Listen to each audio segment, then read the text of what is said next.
একটা বেড়িবাঁধ আছে। এই বেড়িবাঁধ দৈর্ঘ্য হলো ৪৪ কিলোমিটার। এই বেড়িবাঁধের বাংলাদেশ এগিয়ে যাবে, বাংলাদেশ এগিয়ে যাচ্ছে।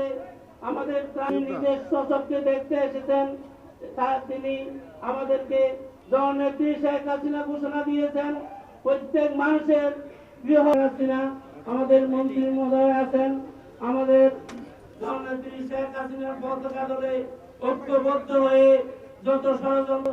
কিছুদিন আগে যখন কক্সবাজার গিয়েছিলেন সেখানেও বাসকালীর কথা দেয়। তাই আমি আশা করি আপনারা ধৈর্য ধরুন।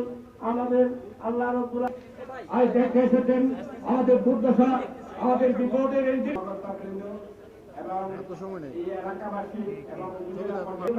আপনাদের ক্ষয়ক্ষতির পরিমাণ অনেক বেড়ে যায়, কিন্তু আপনারা এবং আপনারা প্রমাণ করেন যে আপনারা যদি এটা হতো জোয়ারের সময় তাহলে ক্ষয়ক্ষতির পরিমাণ আরো অনেক পরিমাণে বিষয়গুলোকে আরো সুন্দর করে যাতে করে আপনারা এই দুর্যোগে সাহসের সাথে জীবনের ঝুঁকি নিয়ে সর্বদা রোজার দিন আপনাদের যা প্রয়োজন হবে আমরা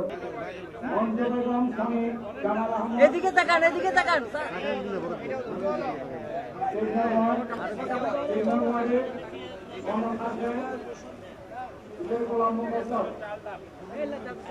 একটু ধরেন।